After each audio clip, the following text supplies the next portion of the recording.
So apparently I am now what I have dubbed hockey psychic, and here's why.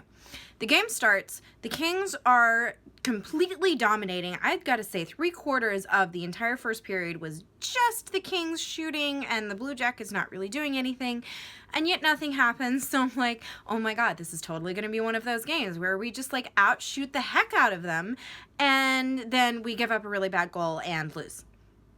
And sure enough, going into the second period, we gave up a pretty bad goal, and I'm going to blame Jake Muzzin and Tanner Pearson for that. So that happened. And then Queen of Meme challenged me to use my witchy powers for good and make Toffoli do something happen. And sure enough, the first Kings goal came from Toffoli playing the puck. It was Kopitar who scored, but it was Toffoli that got the puck into the zone and made that whole thing happen. And then Dustin Brown went into the box, and I jokingly said something about how, oh, he'll probably be in the box for 2 minutes. I mean, we hope he'll be in the box for 2 minutes, but he probably won't stay there that long. And then 19 seconds later, he was out of the box because the Blue Jackets scored. And then I said that Tanner Pearson was going to do something good to make up for what he did in the first period, and sure enough, the game-tying goal came from Doughty, but that started with a play from Tanner Pearson. And then we go into overtime, and there's just something about Alec Martinez. Maybe it's because in 2014 he had the clutch double overtime goal against Chicago that won us the Western Conference Final, and then like 5 games later he had the clutch double overtime goal against the New York Rangers to win us the Stanley Cup. Or maybe it was the fact that in overtime like 2 games ago, he won us the game. But I looked at him and I said, Alec Martinez is going to win us this game. And then sure enough, like 30 seconds later, he won us the game. So hockey psychic, me, adding it to my resume. I think it's really going to bring in the job offers. We'll see how it goes. So to back up, it was Hockey Fights Cancer Night. Which is always a pretty emotional time for everyone in the stadium. They recognized the ceremonial puck drop was from a kid who'd done it about a year ago, and at the time he was fighting his cancer and he was going through rounds of chemo and radiation, and today he dropped the puck. He was cancer free, so that was awesome. And then they focused on one of the scouts who works for the LA Kings, who is now in remission and recovery from his own cancer battle. And then Jay Flats mentioned the child of one of, or 2 of our season ticket holders, Abigail, who, I'm guessing about a year ago, we were all really excited because she went into remission and she lost her battle with cancer. My grandfather lost a battle with cancer, and one of my best friends, her 1-year-old baby got cancer last year and is now in remission. So the Kings and the Kings Care Foundation are doing a lot. I think it's every goal scored in the month of October. I believe they're giving $500 to fight cancer, but it's always a really special night. They have the Hockey Fights Cancer t-shirts, and all of those goes to charity and to raise money for cancer. So that was kind of how the game started, and that was a running theme throughout the game. First period, like I said, like nothing happened. We shot a lot and didn't do anything, and the Blue Jackets didn't shoot a lot and surprisingly enough did nothing. And then we get into a second period, which notoriously for the Kings has not been great. Not as disastrous a second period as the Kings have seen in the first 2 or 3 or 4 games. But not good. Gave up the first goal because Tanner lost it in the neutral zone. Just kind of gave it away, as they say.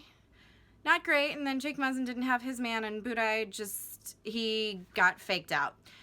Quick might have had it. Probably would, but that was a really good play from the Blue Jackets, so not really gonna fault Budaj in that one. Still not the greatest start to the second period. We tie it up though with a stunning goal from Anze Kopitar. So the play all starts, and I don't think you'll see this on the video, but play all starts with Tyler Toffoli, who is the one who gets the puck from the neutral zone. He gets it across the line. He gets it to Kopitar, who then, jumps over a guy, to get the puck behind the net, fakes the goalie out by not shooting and actually passing it to, totally gonna forget who it was, but one of our newbies. That's really gonna bug me. I think it was 14, Gilbert.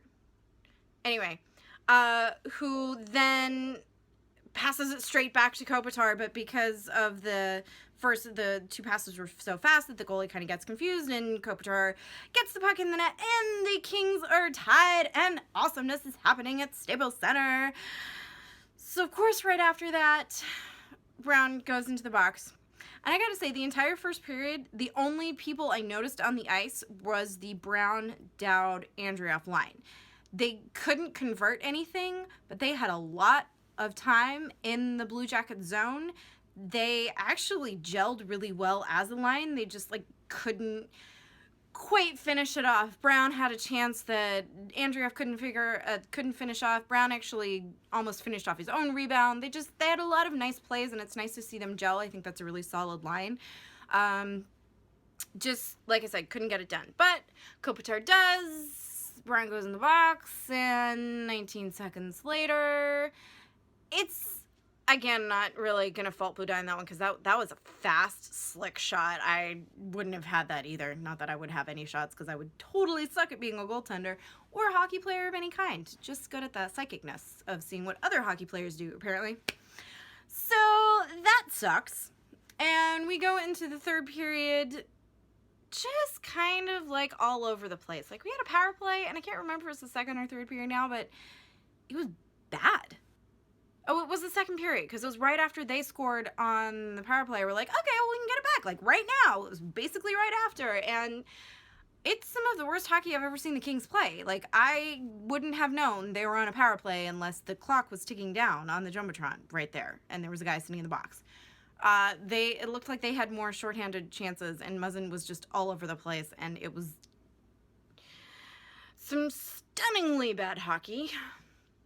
So third period, the Kings, I mean, they're doing okay, but they just can't quite seem to get it together. None of their shots are really grade A chances.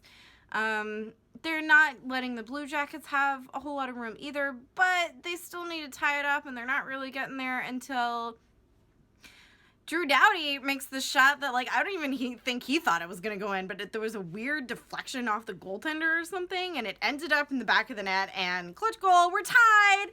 Maybe 5 minutes to go in the third period, and we almost screw it up. There was a lot of back and forth in those last 5 minutes, and the times that the Blue Jackets had it in the King zone, it was looking a little dicey there. We're, truthfully, still missing Voynov and Willie Mitchell in the defense zone there, and with Quick out, we're noticing that quite a bit. It's cool. It's cool. It's going to be an okay season. So, we go into overtime, and the first unit doesn't really do anything. The second thing comes out, and Martinez comes out, and I'm like, dude, this is going to happen. Like I said, psychic. And it totally does. It's Tanner and Tyler and Martinez are out there, and I think Martinez actually said, this is just apparently how it happens now. Tanner and Ty, they do all the work, and I just kind of like score off I pick up their sloppy seconds or whatever it was that he said. Whatever, Martinez. I don't care how you get the goal. I care that you get it. This is the third time, however, in 3 games that the Kings have needed to go to overtime to finish it out. But 3 wins in a row. This is a really good thing.